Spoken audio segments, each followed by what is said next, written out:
February 25, 2025, a day forever etched in the annals of Kerala's history, a day when the peaceful serenity of Venjarammodu was shattered by a gruesome series of murders. A 23-year-old man, Afan, unleashed a reign of terror, leaving behind a trail of blood and unimaginable grief. 5 lives brutally extinguished, families torn apart, a community left reeling in shock and disbelief. This was not a crime of passion, it was a cold, calculated act of violence, driven by desperation and despair. Afan, burdened by a crushing debt of 65 lakh rupees, had initially planned a horrifying escape, a family suicide. But somewhere along the way, his plan took a sinister turn, morphing into a murderous rampage that spared no one, not even his own flesh and blood. The sleepy town of Venjarammodu, known for its tranquil backwaters and lush greenery, became the backdrop for this real-life horror story. News of the murders spread like wildfire, sending shockwaves through the community and beyond.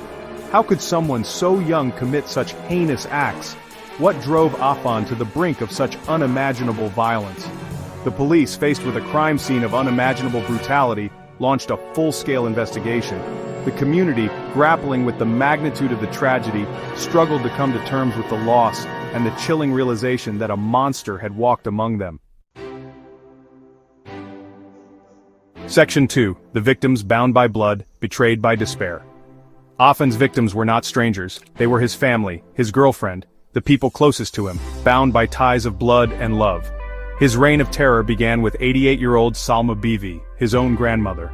He took her life in her own home, a place where she should have felt safe and loved. His aunt and uncle Sajitha, 54, and Latif, 58, were his next victims, murdered in cold blood in their own house. He didn't even spare his little brother, 13-year-old Afsan. Lured home with the promise of kujimanthi, a favorite dish, the young boy met a horrifying end at the hands of his own brother. And then there was Farsana, his 19-year-old girlfriend. Afan claimed he killed her because he couldn't bear the thought of her living without him. A twisted act of love, if you can even call it that. 5 lives, each one precious, each one taken in a brutal and senseless act of violence. The only glimmer of hope in this dark tale was the survival of Afan's mother, Shemi. Though brutally attacked, she clung to life, a testament to the strength of the human spirit. But the scars, both physical and emotional, would forever remain. Section 3. Crushing debt and a plan of family annihilation. What could drive a young man to commit such unspeakable acts? The answer, it seems, lay in a toxic mix of despair and financial ruin.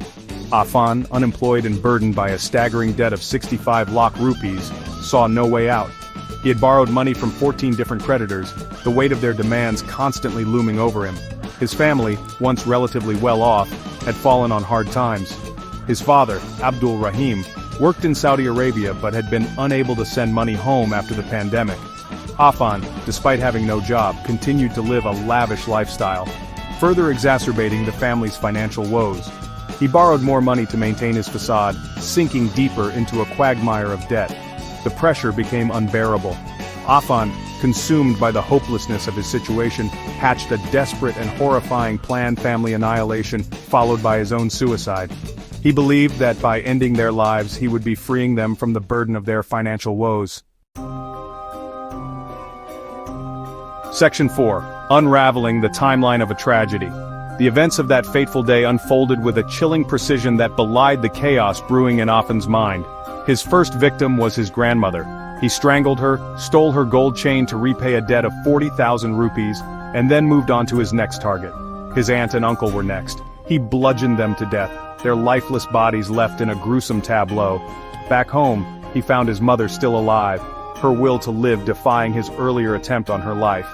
He attacked her again, leaving her for dead. His final acts were a chilling testament to his fractured mental state. He lured his younger brother home, promising him a treat, and then took his life. His girlfriend Farsana met the same fate, her love for him twisted into a motive for murder. With his gruesome task complete, Afan attempted to take his own life by consuming rat poison. He then walked into the Venjarammodu police station and confessed to his crimes. The man who just hours earlier had been a seemingly ordinary 23-year-old was now a mass murderer, his life forever defined by the horrors he had inflicted.